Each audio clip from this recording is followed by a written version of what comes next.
दिल्ली के सीएम अरविंद केजरीवाल 10 सितंबर को जेल से बाहर आ जाएंगे। इस बात के संकेत मिल रहे हैं। सुप्रीम कोर्ट में केजरीवाल की जमानत पर सुनवाई पूरी हो चुकी है। कोर्ट ने अपना फैसला सुरक्षित रख लिया है और केजरीवाल की तरफ से सीबीआई की गिरफ्तारी और इस मामले में जमानत की याचिका लगाई गई थी, जैसे कि आप सभी जानते हैं, और जिस पर सुनवाई हुई और उसके बाद कोर्ट ने अपना फैसला सुरक्षित रख लिया और अब कहा जा रहा है कि आने वाली 10 सितंबर को कोर्ट अपना फैसला सुनाएगा। हालांकि कोर्ट अपना क्या फैसला सुनाएगा ये अभी नहीं अंदाजा लगाया जा सकता, लेकिन इससे पहले सुप्रीम कोर्ट ने एलजी से एक ऐसा सवाल कर दिया है जिसके बाद से ये माना जा रहा है कि 10 सितंबर को जो फैसला सुप्रीम कोर्ट सुनाएगा वो कहीं ना कहीं केजरीवाल के पक्ष में ही हो सकता है। मतलब ये माना जा रहा है, जानकारी ये दावा कर रहे हैं, जिस तरह का सुप्रीम कोर्ट का रुख देखने को मिला इस पूरी सुनवाई के दौरान, कि उससे केजरीवाल का पलड़ा जो है भारी होता हुआ नजर आ रहा है। सुप्रीम कोर्ट का जो रुख देखने को मिला उससे एक बात ये भी साफ हो गई है कि अगर केजरीवाल के पक्ष में वो फैसला नहीं भी आता है, या फिर मतलब केजरीवाल अगर जेल से बाहर नहीं भी आ पाते हैं, तो भी वो जेल के अंदर से ही आसानी से अब सरकार चला सकेंगे। तो अब तक उनके कामकाज पर जो भी रोक लगी थी वो अब हटती हुई दिखाई दे रही है। तो ऐसे में यहां सवाल ये है कि आखिर ऐसा क्या सवाल सुप्रीम कोर्ट ने एलजी से कर दिया था। इसी पर हम अपनी स्पेशल रिपोर्ट में करेंगे चर्चा। नमस्कार, मैं हूं अंशिता। तो दिल्ली के सीएम अरविंद केजरीवाल 10 सितंबर को जेल से बाहर आ सकते हैं। आम आदमी पार्टी के नेताओं की तरफ से, उनके समर्थकों की तरफ से इस तरह के दावे लगातार किए जा रहे हैं और इसकी एक जो सबसे बड़ी वजह मानी जा रही है उसकी वजह यह है कि क्योंकि केजरीवाल को ईडी के मामले में तो पहले से ही जमानत मिल चुकी है। वहीं दूसरे मामलों की अगर बात करें तो जिस तरह से जो है मनीष सिसोदिया को जमानत मिली है, दूसरे और संजय सिंह को जमानत मिली है, उसको देखते हुए भी ये माना जा रहा है कि कविता को भी जमानत मिली है, उस सब को देखते हुए ये माना जा रहा है कि अरविंद केजरीवाल को जमानत मिल सकती है। वहीं सीबीआई का जो मामला है उसमें भी अब सुनवाई पूरी हो चुकी है और उसी सुनवाई के दौरान जिस तरह से सुप्रीम कोर्ट ने सीबीआई से सवाल किए उससे ये साफ हो गया है कि केजरीवाल को जमानत मिलने के चांस ज्यादा हो गए हैं। उसके साथ इस बात की भी संभावना है कि कोर्ट केजरीवाल पर दर्ज सीबीआई के मामलों को ही खारिज कर दे, मतलब ये मामला पूरी तरह खत्म ही हो जाए, इस तरह की संभावनाएं जताई जा रही हैं। क्योंकि सुप्रीम कोर्ट में जो सीबीआई की तरफ से जो एसजी राजू जो पेश हुए थे, उनके और सुप्रीम कोर्ट के बीच जो बातचीत हुई है, या सुप्रीम कोर्ट के सामने जो उन्होंने अपनी दलीलें रखी और सुप्रीम कोर्ट ने उस पर क्रॉस क्वेश्चन उन पर दाग दिए, उसके बाद से ऐसी संभावनाएं बढ़ गई हैं कि सुप्रीम कोर्ट का जो रुख है वो कहीं ना कहीं केजरीवाल के पक्ष में जाता हुआ नजर आ रहा है। और इसी बीच सुप्रीम कोर्ट से एक और खबर सामने आई है और वो खबर आम आदमी पार्टी और दिल्ली सरकार को बड़ी राहत मानी जा रही है। दरअसल सुप्रीम कोर्ट ने जस्टिस एएसओ का और जस्टिस एजी मसीह की पीठ ने कैदियों की समय से पहले रिहाई के मामले की सुनवाई करते हुए दिल्ली सरकार के वकीलों से एक सवाल पूछा। और वो सवाल ये था कि केजरीवाल के हिरासत में रहते हुए क्या फाइल्स पर हस्ताक्षर करने से रोक है। दरअसल सुप्रीम कोर्ट ने यह सवाल तब पूछा जब दिल्ली सरकार ने उन्हें जानकारी दी थी कि सीएम के हस्ताक्षर ना होने की वजह से एक दोषी की माफी याचिका पर फैसला नहीं हो पा रहा है। और ऐसा इसलिए हो रहा है क्योंकि फाइल पर साइन सिर्फ और सिर्फ सीएम केजरीवाल कर सकते हैं और वो इस वक्त जेल में हैं। और जेल में रहते हुए वो किसी भी फाइल पर साइन नहीं कर पा रहे हैं क्योंकि उन्हें किसी भी फाइल पर साइन नहीं करने दिया जा रहा है। इस तरह की जानकारी दिल्ली सरकार की तरफ से कोर्ट को दी गई। और जब ये जानकारी सुप्रीम कोर्ट को हुई तो उन्होंने एएसजी ऐश्वर्या भाटी और वरिष्ठ वकील अर्चना दवे से एक सवाल कर दिया, जिसके सवाल के जवाब में इन लोगों ने कहा कि इसका पहले से कोई ऐसा उदाहरण नहीं है और वो निर्देश लेकर कोर्ट को सूचित कर देंगे। इस पर जस्टिस ओका ने कहा कि अगर ऐसा नहीं हुआ तो सुप्रीम कोर्ट को भारतीय संविधान के अनुच्छेद 142 के तहत मिले अधिकारों का प्रयोग करना होगा।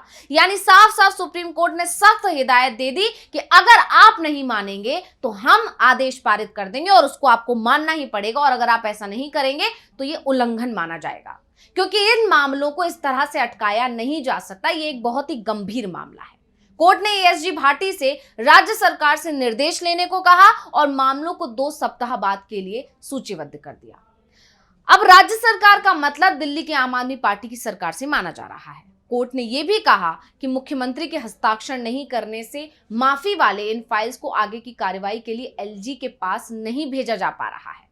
सुनवाई के दौरान दिल्ली सरकार के वकीलों ने कोर्ट को यह भी बताया कि केजरीवाल की जमानत याचिका पर सुप्रीम कोर्ट ने फैसला सुरक्षित रखा है। अब जब इस बात का जिक्र हुआ है, अनुच्छेद 142 का जिक्र हुआ है, तो आपके लिए ये जानना भी जरूरी है कि आखिर अनुच्छेद 142 होता क्या है, इसकी ताकत क्या है, और इसका जिक्र होते ही ये क्यों माना जा रहा है कि केजरीवाल और उनके खेमे के लिए बड़ी राहत की बात हो सकती है। तो इसके लिए सबसे पहले हम आपको अनुच्छेद 142 को लेकर बताते हैं, जिसका जिक्र सुप्रीम कोर्ट ने किया। दरअसल भारतीय संविधान का अनुच्छेद 142 सर्वोच्च न्यायालय को यह अधिकार देता है कि अदालत किसी भी मामले में पूर्ण न्याय के लिए आदेश पारित कर सकती है। अनुच्छेद का यह प्रावधान सुप्रीम कोर्ट के आदेश को पूरे देश में लागू करने का भी अधिकार देती है। सुप्रीम कोर्ट इसके सहारे सरकारों को और दूसरे महकमों को गाइडलाइन, डायरेक्शन और समय समय पर ऑर्डर भी जारी करता रहा है।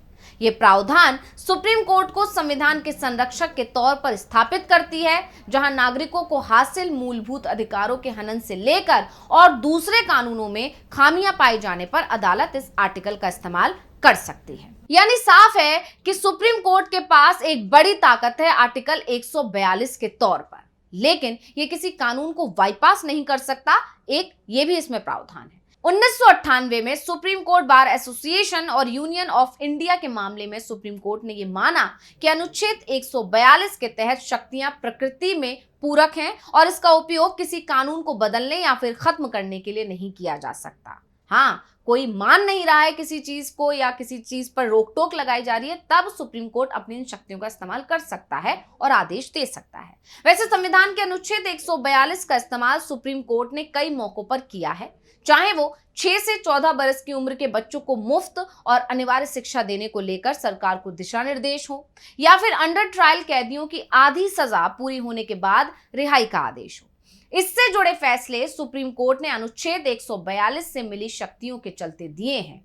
और इसके अलावा 2G स्पेक्ट्रम घोटाले की जांच के मामले में जब एक कमेटी बनाने का आदेश दिया गया, या फिर 214 कोयले की खदानों का लाइसेंस रद्द करने का मामला रहा हो, सुप्रीम कोर्ट ने आर्टिकल 142 का ही सहारा लिया था और आदेश दिए थे। भारतीय आर्मी में महिलाओं को परमानेंट कमीशन का आदेश भी अनुच्छेद 142 से मिली हुई शक्तियों के आधार पर ही सुप्रीम कोर्ट ने दिया था। और इसके अलावा एक और मामला था जहां पर सुप्रीम कोर्ट ने आर्टिकल 142 का इस्तेमाल किया था, तो वहां पर चंडीगढ़ नगर निगम के मेयर पद के लिए 30 जनवरी 2014 को हुए चुनाव के नतीजों को पलटने के लिए भी सुप्रीम कोर्ट ने इसी आर्टिकल का सहारा लिया था और अपनी शक्तियों का इस्तेमाल किया था। और अब एक बार फिर से सुप्रीम कोर्ट ने आर्टिकल 142 के इस्तेमाल की बात कह डाली है, और इस बार यह मामला दिल्ली के सीएम अरविंद केजरीवाल के जेल में रहते हुए उनके फाइलों पर साइन करने से जुड़ा हुआ है। अगर दिल्ली के सीएम को जेल में रहते हुए फाइलों पर साइन करने की मंजूरी मिल जाती है, तो फिर दिल्ली में जो भी काम रुके हुए हैं वो आसानी से पूरे हो सकेंगे। दरअसल केजरीवाल को लोकसभा चुनाव के समय में भी जमानत मिली थी और वो जेल से बाहर भी आए थे, लेकिन उस दौरान भी उन्हें फाइलों पर साइन करने की परमिशन नहीं दी गई थी। केजरीवाल सीएम ऑफिस तक नहीं जा सकते थे, इस तरह की शर्त रखी गई थी। लेकिन अब अगर सुप्रीम कोर्ट ने केजरीवाल को फाइलों पर साइन करने की परमिशन दे दी, तो वो जेल में रहकर आसानी से सरकार चला सकेंगे। वैसे तो उम्मीद यही की जा रही है कि 10 सितंबर को उनके जेल से बाहर आने की संभावना ज्यादा है। कोर्ट की तरफ से फाइलों पर साइन करने की अनुमति भी मिल जाती है, तो फिर ईडी की जमानत को लेकर जो शर्तें पहले लगाई गई थी उसमें भी छूट मिल सकती है। तो अब सभी की नजरें 10 सितंबर पर टिकी हुई हैं। केजरीवाल पर इस दिन सुप्रीम कोर्ट बड़ा फैसला करेगा। केजरीवाल जेल से बाहर आते हैं तो बीजेपी के लिए सिर्फ दिल्ली ही नहीं बल्कि हरियाणा में भी मुश्किल बढ़ जाएगी। हरियाणा में 5 अक्टूबर को विधानसभा चुनाव के लिए वोटिंग होनी है। लोकसभा चुनाव के दौरान भी केजरीवाल ने हरियाणा में प्रचार किया था, जिसका असर साफ साफ दिखाई दिया था। 10 में से मात्र 5 सीटों पर बीजेपी सिमट कर रह गई थी, और ऐसे में वो विधानसभा चुनाव में भी अब असर डाल सकते हैं अगर बाहर आ सकते हैं। और वैसे भी वहां पर अब कांग्रेस और आम आदमी पार्टी गठबंधन में है, तो इसका असर तो पहले ही हरियाणा चुनाव पर पड़ना ही है। और इसी बीच जो सुप्रीम कोर्ट का रुख देखने को मिला है केजरीवाल की तरफ या आम आदमी पार्टी की तरफ, उससे ये उम्मीद जताई जा रही है, जानकार ये दावा कर रहे हैं कि केजरीवाल बाहर आ सकते हैं। तो इस रिपोर्ट को लेकर आपका क्या कहना है, मुझे कमेंट करके अपनी राय जरूर दीजिएगा। इसी के साथ मुझे दीजिए इजाजत। देखते रहिए डीवी लाइव। नमस्कार।